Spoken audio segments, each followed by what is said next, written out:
buenas tardes. Estamos con José Gandarillas, un intelectual mexicano, doctor en filosofía política por la Universidad Autónoma de Iztapalapa, México,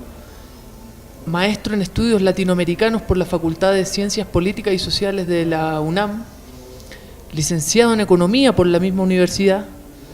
investigador del Centro de Investigaciones Interdisciplinarias en Ciencias y Humanidades de la UNAM, adscrito al programa de investigación El Mundo en el siglo XXI.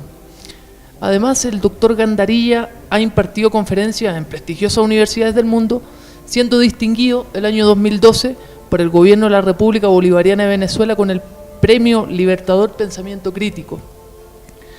Muy buenas tardes, profesor, y bienvenido a la Vicepresidencia de Estado y a Bolivia. Muy buenas tardes. Esta es la cuarta ocasión que tengo oportunidad de visitar estas tierras y siempre muy satisfecho de estar con ustedes.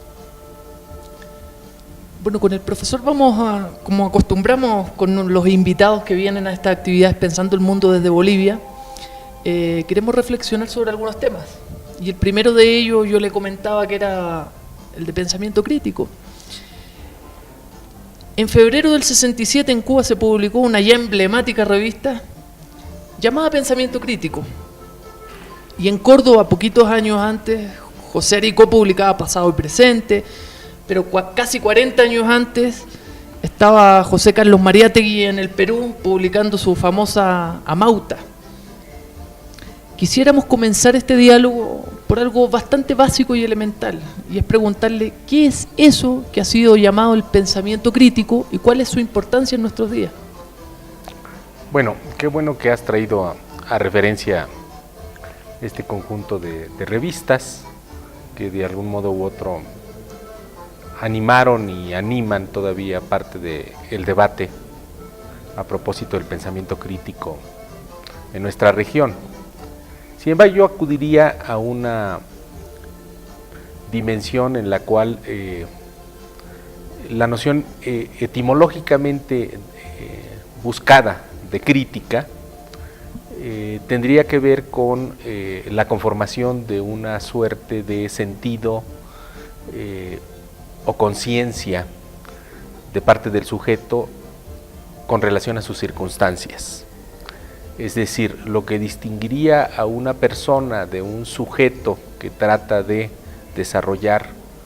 una colocación de su condición de vida respecto al mundo como una condición de carácter crítico, sería el no acogerse al modo, digámoslo así, en que concurren las cosas en el presente que vive, sino que intenta cambiarlas. Es decir, no reduce lo posible a lo que encuentra acomodado, sino que más bien intenta impulsar eso que encuentra acomodado hacia otros universos posibles. El pensamiento crítico quizás consistiría en ello, en esa noción de emancipación, digámoslo así, de un ente que piensa hacia una condición de un sujeto que trata de cambiar una situación y que en términos de colectividades o de dimensiones más amplias de las personas, comunitarias, sociales o colectivas, impulsaría esa acción hacia potencialidades liberadoras con respecto a poderes que le oprimen. Creo yo que acudiría a esa dimensión del pensamiento crítico, y en tal sentido el pensamiento crítico en un mundo como el que estamos viviendo está y requiere una permanente actualización.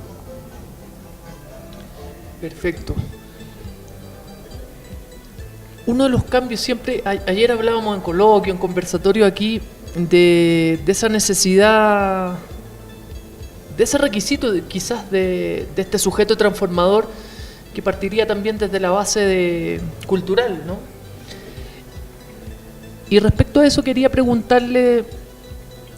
porque sabemos que entre sus numerosas y más recientes publicaciones usted se ha detenido a analizar temas acerca de reestructuración de universidad, pero sobre todo cosas referidas a la reivindicación del conocimiento y la emancipación social. Entonces quisiéramos preguntarle cuál es el rol que debe cumplir la universidad en los procesos emancipatorios llevados a cabo hoy en nuestra América? Yo tuve oportunidad de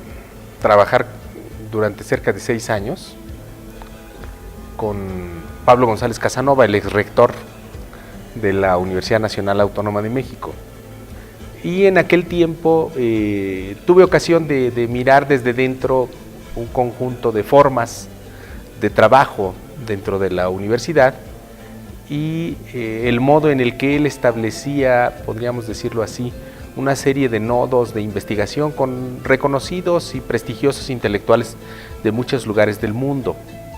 Muchas de las reflexiones que ahí se presentaban se instalaban en lo que en aquellos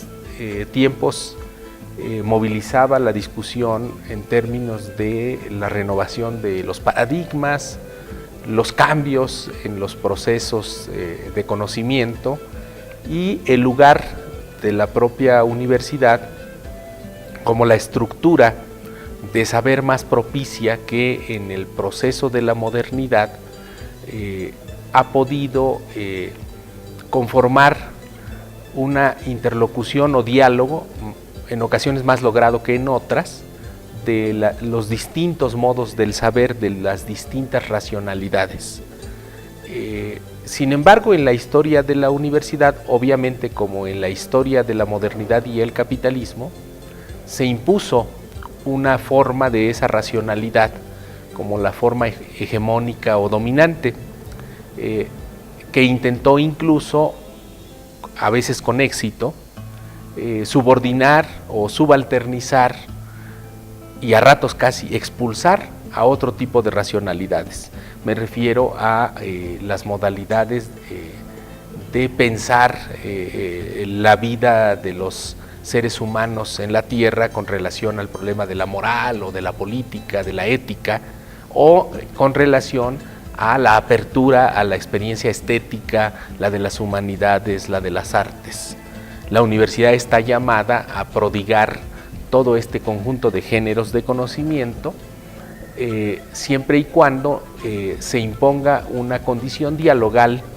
con esa otra que se erigió como la forma de racionalidad más coherente ante el capitalismo, que era la de la racionalidad instrumental, y que al interior de la universidad se procesa como conocimiento científico, técnico o producción de tecnociencias. Ese creo que es un problema que en ocasiones,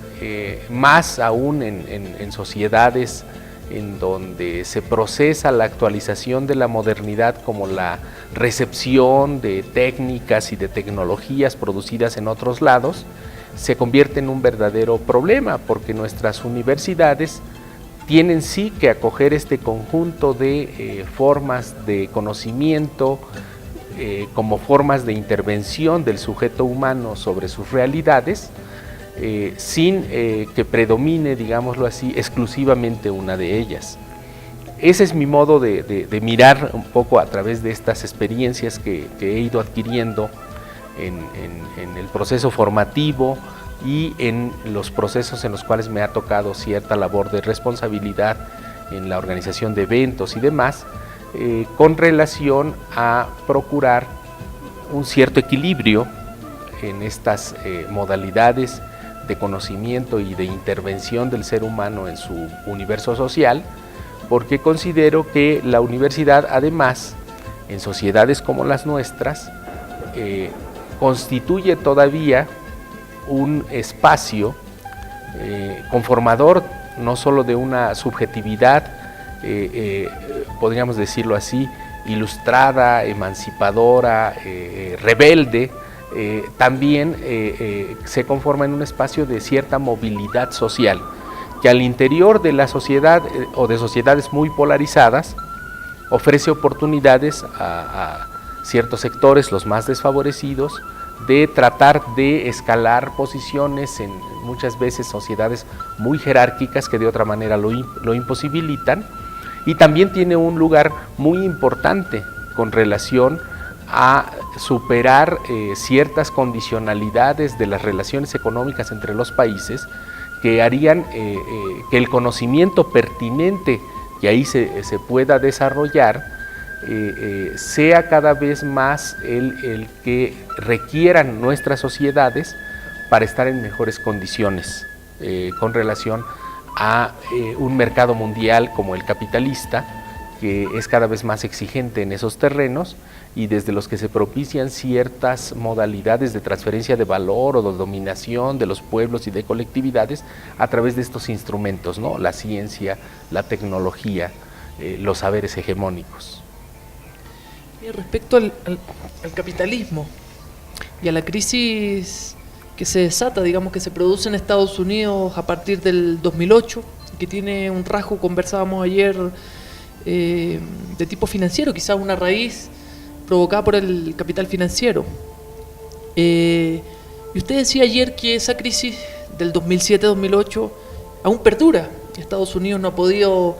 levantarse de esa crisis. Incluso en agosto, el mes pasado, agosto pasado, fue calificado como el peor mes de Wall Street en varios años. Veíamos también que la Reserva Federal imprime durante los últimos meses y hasta fin de año, hasta dentro de pocas semanas, una suma de $50.000 millones mensuales. Y según Paul Craig, ex subsecretario de Hacienda de Estados Unidos, las bóvedas de las reservas federales no cuentan con un solo gramo de oro. Decía hace poco en una entrevista, decía, solo tienen imprentas, papel y tinta. Eso es todo lo que tiene la Reserva Federal estadounidense. Entonces quisiéramos preguntarle, ¿cuál fue el origen real de esta crisis? ¿Cuál es su verdadera profundidad? ¿Y qué repercusiones ha tenido y tendrá en la región latinoamericana? Pienso que el rumbo de esta crisis se ha precipitado a un determinado momento que hace notar los alcances financieros, quizás como la forma de manifestación más privilegiada de un proceso de sobreproducción y de dificultades para la obtención de la ganancia en los niveles de rentabilidad que exige el capital actualmente. Pero los orígenes en rigor de esta crisis no pueden ser ajenos a una dimensión del capitalismo mundial como fue la que alcanzó de los años 1970, es decir, del siglo pasado, hacia acá. El capitalismo nunca pudo, solventar una serie de problemas que se presentaron como evidentes en su funcionamiento y que en aquel momento eran más claramente identificables con relación a su estructura productiva, es decir, un sobrenivel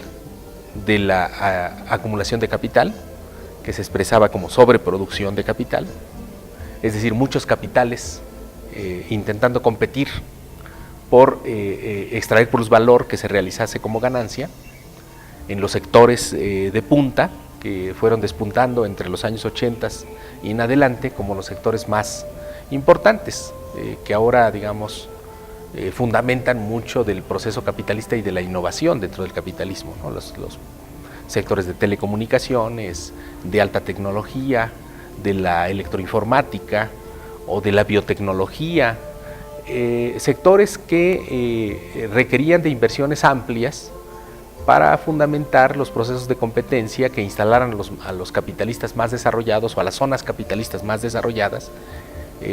con mayores posibilidades de dominar esos complejos de producción, sea el complejo médico-farmacéutico, o sea el complejo armamentístico, o sea el complejo de alta tecnología en el terreno de las telecomunicaciones. Esos procesos de sobreproducción, de algún modo u otro, como todo proceso capitalista, requiere un financiamiento. Como los grandes estados procuran apoyar a sus grandes empresas corporativas, quitando esta fantasía que a veces ocurre entre los analistas de que el Estado está fuera de los procesos económicos y que está separado exclusivamente en el terreno de la política, pues el capitalismo mundial obviamente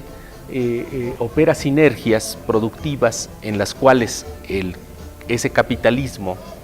se apoya desde estados que los impulsan globalmente a sus grandes corporativos. El funcionamiento entonces, como trató de impulsarse en aquel momento, fue financiar esas grandes inversiones de capital que por otro lado estaban instaladas en el terreno de lo armamentístico con relación al régimen de bipolaridad que había en el curso del siglo XX, de la segunda mitad del siglo XX, pues significó diversos procesos de enganche a esa situación de los llamados países del tercer mundo, imposibilitando los procesos de descolonización por un lado, sobreendeudándolos en las décadas de los 70s, propiciando un gran endeudamiento posterior, imposibilidades de pago y demás. Esa crisis que primero se instalaba en la periferia, ahora ha tocado a los países centrales servir de lugar de recepción. En el 2008, evidentemente, esta crisis estalló en los Estados Unidos, pero también estalló con una característica que a veces los analistas no hemos subrayado lo suficiente, que es una crisis altamente racializada. Porque los que perdieron sus casas en este boom inmobiliario fueron los hispanos o la población afroamericana, que eran los que se habían enganchado en la burbuja especulativa de créditos que se ofrecían sin las mejores condiciones de seguridad en el pago, y son los que después fueron desposeídos de esos bienes. Y yo le comentaba, profesor, que cuando vino David Harvey hace un par de meses acá, él también tocó el punto que usted está diciendo. Él decía que el 60% de la población afroamericana y latina, digamos, migrante en Estados Unidos, fue la más afectada, la que perdió sus propiedades. Incluso le hablaba de un valor de $40.000 millones, que fue un bono que a su vez le dieron a Wall Street, a las grandes corporaciones por lo bien que estaban haciendo. Él le hablaba del capitalismo por desposesión, cómo fue una transferencia descarada, sin vergüenza, de los pobres, de los más pobres de este país, a las grandes corporaciones. Sí, de hecho, bueno, uno puede tomar el dato que señala Harvey, o puede incluso recurrir a historias más cercanas. Si algunos, y en México es el caso, tienen familiares migrantes, palpaba de inmediato ese tipo de situaciones cuando te enteras que el primo o el amigo está en esa condición, es decir, que se ha enganchado en la burbuja financiera porque ha adquirido un crédito muy alto para comprar el valor de una vivienda que también está sobrevaluado, con la garantía exclusivamente de si está trabajando por un tiempo en un determinado empleo que sin mucha seguridad. Una vez que esta condición de empleo se pone en riesgo y además el propio sector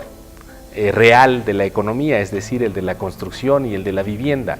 llega a una situación de bajón de los precios, es decir, de instalación de su valor a un valor más cercano al real,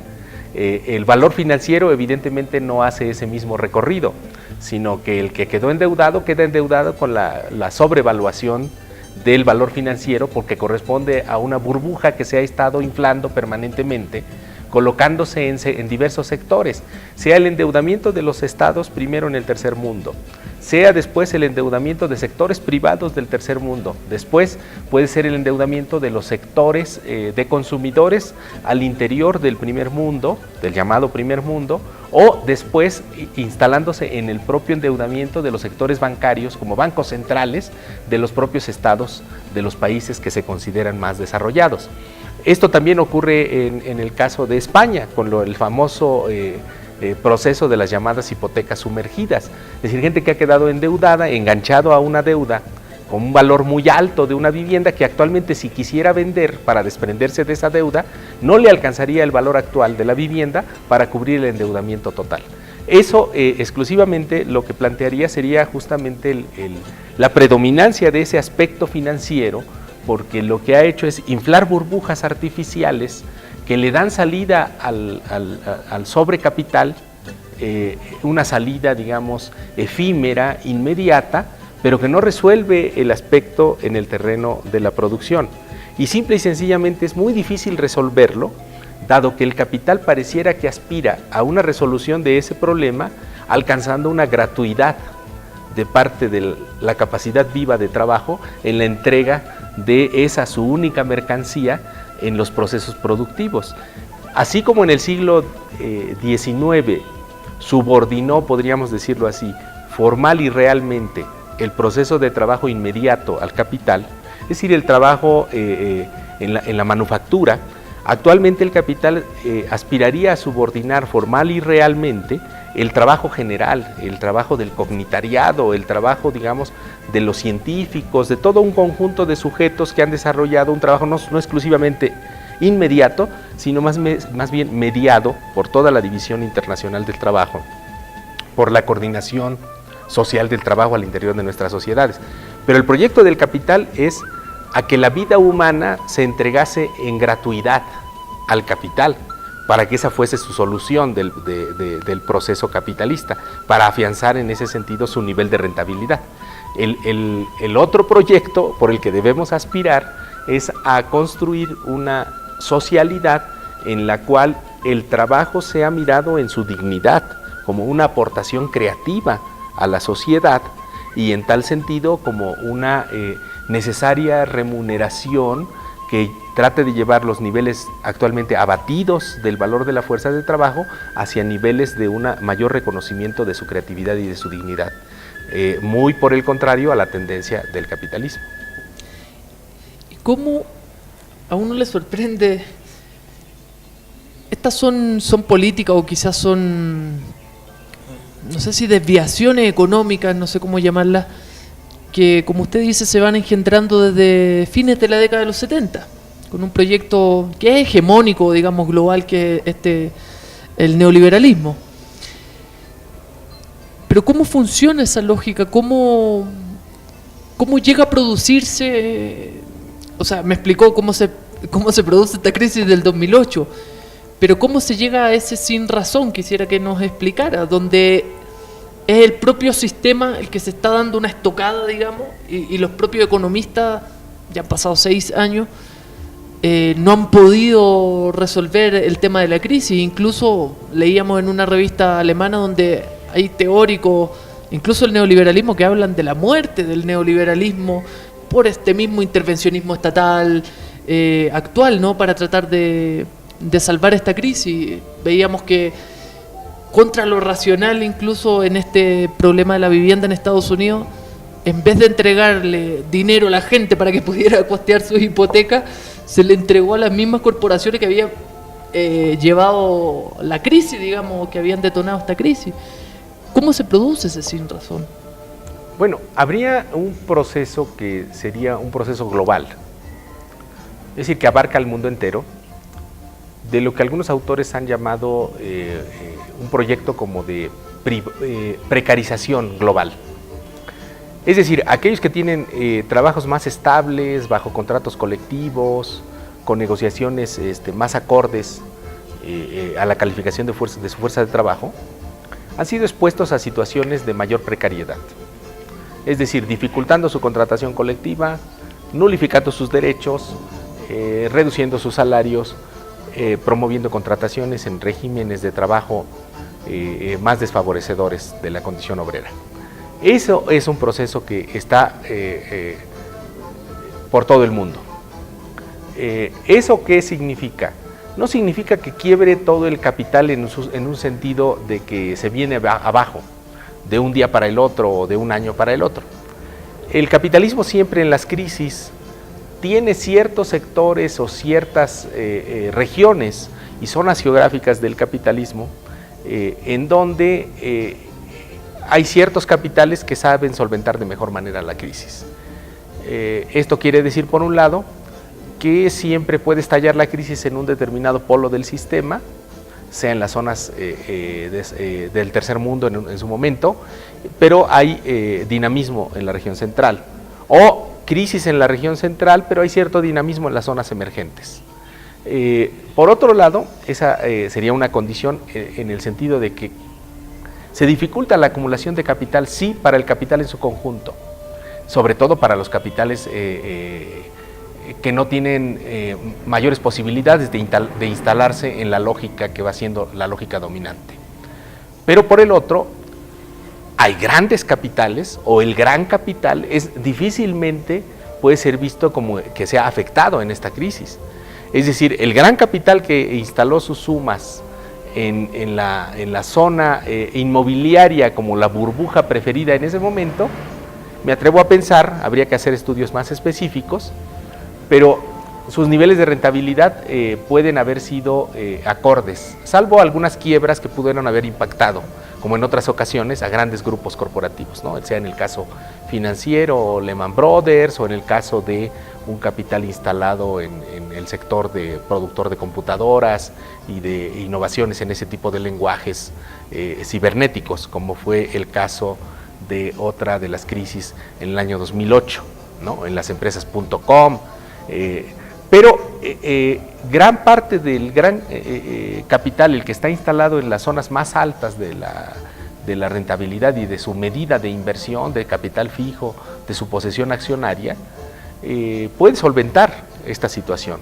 Dificulta el funcionamiento a capitales menos desarrollados. Ese es un proceso que en la competencia siempre se ha desarrollado de esa manera. A Marx le gustaba decir que en esa competencia había ciertos capitales que se iban directamente al diablo, o sea, desaparecían, ¿no? Y lo que vive el mundo actualmente, lo que se dio en el grito de los indignados, lo que se dio en los movimientos Occupy, lo que se denuncia en cierta literatura como la de Tomás Piketty o el libro de Rothkopf u otros, es esa polarización tan grande de riquezas de unos cuantos que pueden tener miles de millones de dólares y las sociedades en las que hacen parte como ciudadanos, ciudadanías absolutamente desfavorecidas y empobrecidas. México es un ejemplo privilegiado con ello. Es decir, el capitalismo mexicano, con grandes dificultades para obtener tasas de crecimiento superiores al nivel en que crece la población, y sin embargo tiene listas de multimillonarios que compiten, como cualquier gran capitalista, con los multimillonarios de todo el mundo, ¿no? Eso, ¿cómo lo explica uno? Exclusivamente como un capitalismo depredador, liquidador de poblaciones, liquidador de territorios, despojador de los bienes comunes, que instala connotaciones del mercado en las cuales también el consumidor de ese tipo de mercancías es un consumidor sin ningún tipo de derechos. Ese régimen de precarización global en ciertas sociedades cobra la forma de un proyecto en el cual no solo se nulifican ciertos derechos, el derecho a la vivienda, el derecho a la alimentación, el derecho a la educación, el derecho a una contratación digna en el trabajo, sino que se intenta nulificar el propio derecho a tener derechos. Esa es una instalación de una situación en la absoluta indefensión para la ciudadanía. Creo que hay ciertos capitalismos, el mejor ejemplo de ello es México, en donde esa situación de orfandad ante lo jurídico evidentemente ha cobrado dimensiones trágicas con las situaciones que ocurren actualmente en el país. Miren, el mes de abril sostuvimos un encuentro con el sacerdote marxista belga Francesc Houtart. Revisamos las distintas experiencias que han emergido en nuestra región en los últimos 15 años, sistematizando algunas ideas en relación a los horizontes del socialismo del siglo XXI, el vivir bien, la revolución ciudadana. En la ocasión, Houtart, que venía también a presentar su libro del bien común a los bienes comunes de la humanidad, señaló que los gobiernos progresistas que encabezan estos procesos, si bien son antineoliberales, no logran ser anticapitalistas. No por temas de voluntad, sino que no logran ir más allá del capitalismo, decía él. En efecto, sus proyectos económicos no han podido superar las barreras del sistema capitalista, reproduciendo formas de producción y explotación del pasado, decía él. Y notaba algunos ejemplos, sobre todo del Ecuador, que es donde él vive actualmente. Observó que continúa nuestra economía sujeta a la producción de cambios y no usos, que nuestra propuesta no logra traspasar ese horizonte de la modernidad que llamó él. ¿Qué opinión tiene usted de los procesos llevados a cabo en Venezuela, Bolivia, Ecuador? ¿Cuáles son los desafíos que debemos enfrentar para superar el capitalismo? ¿Y cómo aprecia la convivencia entre la tradición marxista, socialismo del siglo XXI, y la de nuestros pueblos originarios, Que yo sé que usted ayer tocó algunas cosas. Pienso que habría que mirar con una mayor distancia hacia el tiempo con relación a la instalación del neoliberalismo en América Latina. Creo que en América Latina se está jugando, en cierto modo, el curso histórico, si no del capitalismo, cuando menos sí, del proyecto neoliberal. Y esto por varias razones, no solo porque acá se instaló por primera ocasión manu militari de por medio, con el golpe del cual fue víctima Allende en el 73. Se instalan los principios del neoliberalismo que significaron para toda América Latina durante la década de los años 80 la famosa década perdida, de nulo crecimiento, del mayor endeudamiento, los países estaban todos abocados, sus gastos y sus presupuestos al pago de la deuda o su servicio. La dificultad entonces de esta imposibilidad realmente de alcanzar dinamismo económico a través de los principios neoliberales. Esto se pretendía impulsar posteriormente en el marco de la caída del socialismo real, en el marco de la crisis también de los proyectos de liberación nacional en América Latina, en aquellos fines de los años 80. Y después se pretendían impulsar con todo el proyecto hemisférico de los Estados Unidos, que ellos prefiguraron en el marco de su discursividad del fin de la historia, los tiempos del ALCA. Era como el gran proyecto que Estados Unidos prometía de los años, mediados de los años 90 en adelante, ¿no? México se enganchó en eso, evidentemente, con el Tratado de Libre Comercio, el famoso NAFTA, ¿no? La región reaccionó en la parte sur del continente de manera distinta, ¿no? La crisis del 95 en México después se proyectó como crisis en el 99 en Brasil, como crisis dramática en Argentina en el año 2001, y de algún modo u otro nuestras sociedades alcanzaron a mirar, por un lado, la profundización de una crisis de ese registro de medidas de política económica neoliberales, y por el otro, un conjunto de procesos que se fueron, digamos, desarrollando con dificultades, pero en algunos casos madurando también hacia horizontes, digamos, de posibilidad de política económica alternativa, cuando menos de favorecer ciertos universalismos ante los focalismos neoliberales, y que se inauguró, podríamos decirlo así, yendo más hacia atrás, con el Caracazo en el 89, la rebeldía puesta, digamos, en su actualización, en el caso de Chiapas, el grito del ya basta zapatista del 94, posteriormente sí, la obtención del gobierno por parte de Chávez, los cambios que se propiciaron en Argentina en el año 2003, el gobierno de Lula, ¿no? En el Brasil, este conjunto de procesos, desde luego, se han ido consolidando en esta parte sur del continente, ¿no? En los procesos que dieron lugar incluso a constituyentes cada vez más innovadoras, incluso en términos de lo que los juristas podrían estar trabajando como el nuevo constitucionalismo, ¿no? En el caso de Ecuador o en el caso de Bolivia. Estos procesos lo que ofrecen son escenarios, evidentemente, en lo que en primer lugar están intentando salirse de la condicionalidad neoliberal, de estados que fueron conducidos a situaciones de desastre a tal punto que la política en su registro de los partidos políticos prevalecientes y la democracia representativa entró en una crisis muy severa. En casi todos estos procesos, salvo el de Brasil quizás,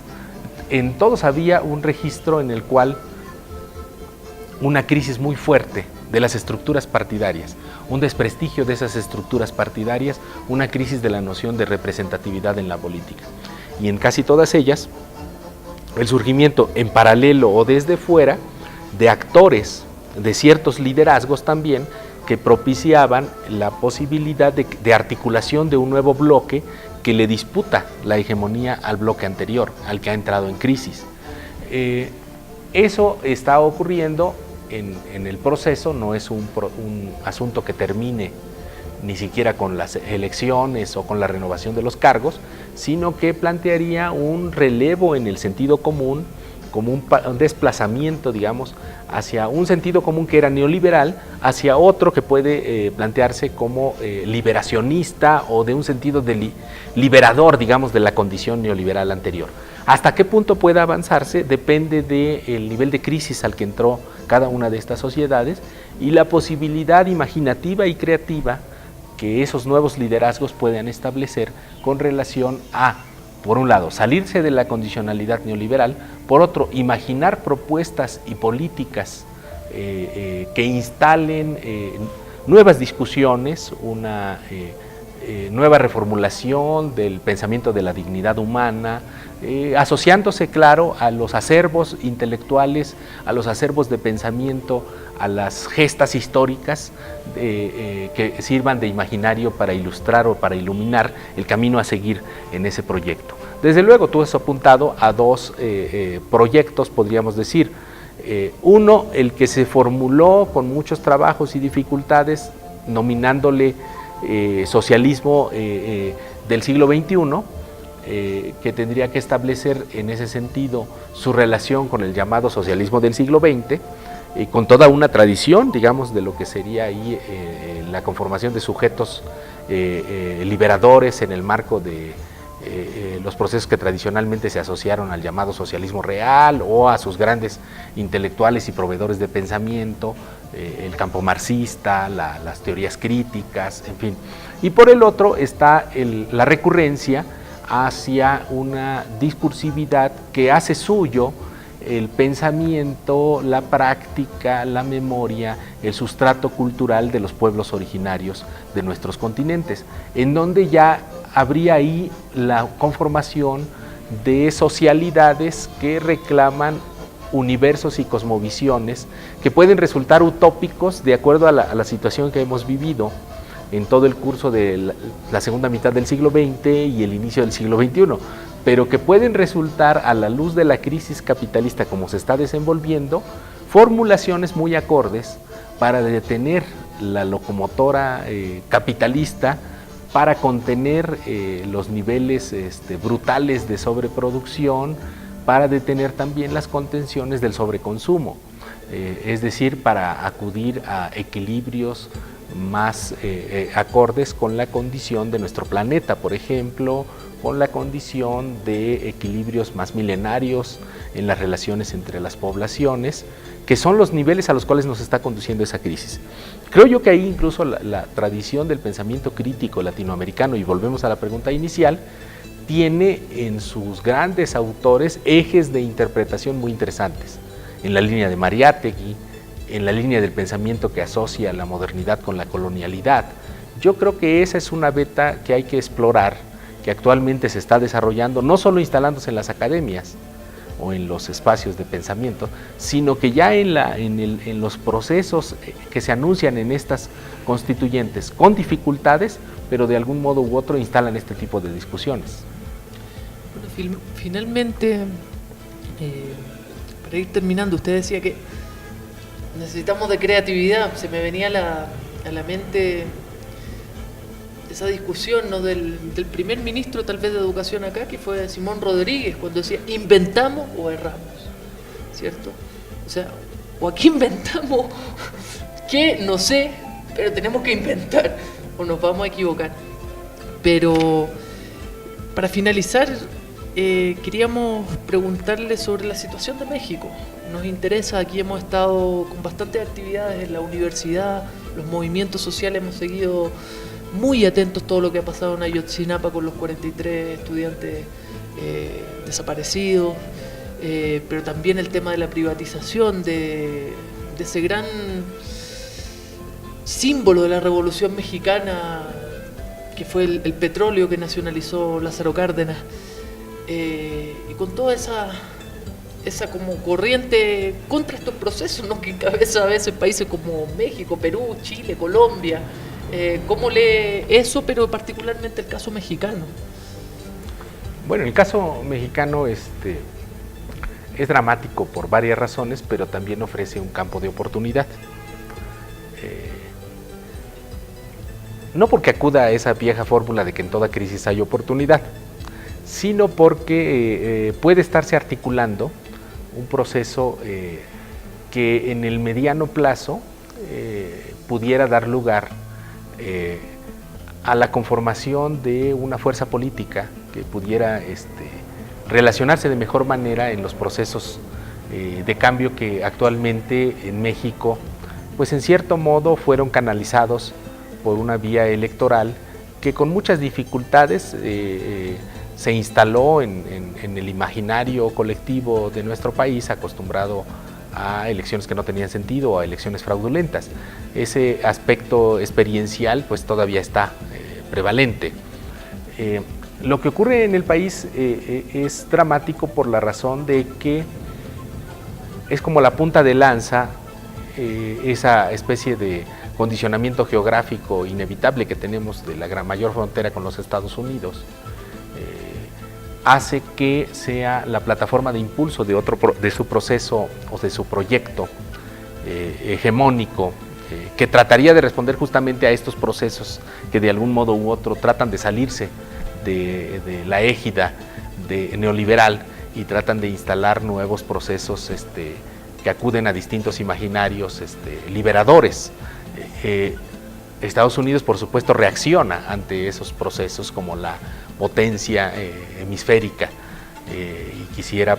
seguir siéndolo durante mucho tiempo. En tal sentido, el proyecto de Alianza para el Pacífico, de los cuales los países que nombraste hacen parte, serían esa respuesta que los Estados Unidos están llevando a cabo. En el caso de México, como plataforma de impulso de ese proyecto, se ha llegado a un proceso, podríamos decir, de desamortización de los bienes nacionales y a un proceso definitivamente de desnacionalización integral, si pensamos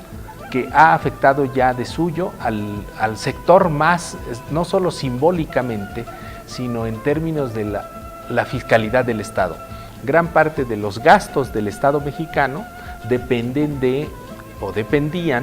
de lo que podía quitarle a la renta petrolera. Ahora esa renta petrolera ha pasado, o el proyecto así apunta, a ser apropiada por los capitales, sobre todo norteamericanos, de la industria de hidrocarburos. Ese fue un momento de la situación que viene consolidando los cambios constitucionales acordes a ello. Los cambios constitucionales en el artículo 27 de la Constitución, la nueva reforma energética, las leyes secundarias que permitirían la inversión en esas plataformas en donde se descubriesen yacimientos. Eso significa un impulso también de la situación de colonialidad de la nación mexicana, es decir, de un mayor control por parte de la potencia norteamericana en un espacio territorial, el de la nación mexicana, que está expuesto a una desamortización de sus bienes, pero también a un desmembramiento de sus territorios. Lo que ocurre como problemas de la gobernabilidad, como problemas del involucramiento de sectores legales con grupos criminales de una muy clara ilegalidad, es la instalación de esos procesos de desarticulación del territorio nacional, en donde el Estado deja de tener presencia o lo hace en las formas en las cuales los intereses de grupos ilegales o incluso de grupos de narcotraficantes, de sus matones, de sus grupos de agresión, digamos como cárteles de la droga, se apropian de territorios en los cuales entonces la ciudadanía queda expuesta a una situación ya en la cual la condición de México como un estado de excepción, podríamos decir, que se hizo clara con relación al proyecto de la nueva ley de seguridad de los Estados Unidos. Es decir, ahí entró México en una situación de excepcionalidad por motivos geopolíticos. Pero ahora en los territorios de los que hacen parte de nuestra nación, esa excepcionalidad permanente, esa situación de excepcionalidad, se expresa ya en un sentido más bien biopolítico, de control de las poblaciones, de despoblamiento de territorios que son apropiados por los grandes grupos de capital en asociación con los grupos criminales, en el marco de un Estado que se ha debilitado o que ha extendido sus esferas de acción a través de grupos de choque o de grupos de la delincuencia organizada que corresponden a su servicio. Es decir, estás ante un Estado delincuencial, ante un narcoestado o ante un Estado que tiene grupos de narcotraficantes como aliados o a su servicio. Desde luego que el ciudadano común, el ciudadano que vive de su trabajo, el ciudadano que trata de desarrollar una vida normal, queda expuesto ante una situación en la cual pareciera que ha sido despojado de todo derecho. Lo que ocurre en Ayotzinapa es todavía más grave aún por las personas que estuvieron involucradas en el proceso. No solo el hecho de que un cuerpo policial entregue a estudiantes como si fueran una mercancía a un grupo criminal, sino que está señalando justamente hacia los jóvenes estudiantes, en un proyecto claramente racializado, porque pueden ser que sean estudiantes que tienen el español como segunda lengua, estudiantes de los pueblos originarios y estudiantes que ellos mismos lo han demostrado en los últimos años, son estudiantes críticos ante lo que está ocurriendo en el país y ante lo que está ocurriendo al interior de sus poblaciones.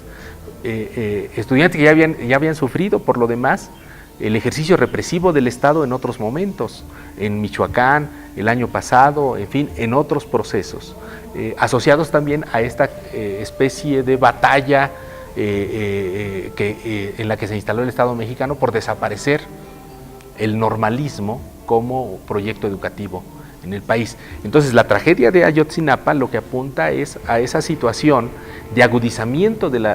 la indefensión del ciudadano común, pero también a una especie de proyecto que desde el poder le está diciendo a la sociedad, no solo no te quiero escuchar, sino no soy capaz de mirarte y de reconocerte, ¿no? Por tal sentido,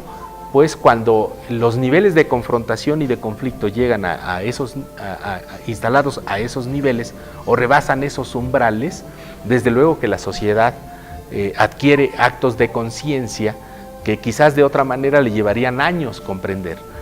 Y ese es quizás el campo de oportunidad que se está abriendo en el caso de México, que muchas esferas de la ciudadanía que no eran conscientes o sensibles ante este conjunto de situaciones, están adquiriendo esa conciencia y esa sensibilidad en el marco de la tragedia que está ocurriendo y que quizás pudiera dar lugar a que esa movilización tan masiva, en algún modo u otro, pudiera fructificar en algo más permanente, en algo más consolidado, que mirase más programáticamente o más estratégicamente hacia otros niveles del ejercicio de la política. Me acordaba cuando usted estaba hablando de una entrevista que alguna vez leía a Rulfo, que decía, por mucho que me traté de esforzar por escribir algo positivo incluso de mi país, terminé haciendo el Pedro Páramo de la forma que salió, ¿no? Que ese poder medio oscuro, que no se sabe dónde está, pero es un poder al fin que produce tantas tragedias. También, antes de terminar, efectivamente fue Porfirio Díaz el que dijo, pobre México, tan lejos de Dios y tan cerca de Estados Unidos. De los Estados Unidos. Fue él. Sí. Bueno, muchas gracias, profesor, le agradecemos la visita al país, los encuentros que sostuvo aquí en la vicepresidencia, el concedernos esta entrevista. Muchas gracias. No, gracias a ustedes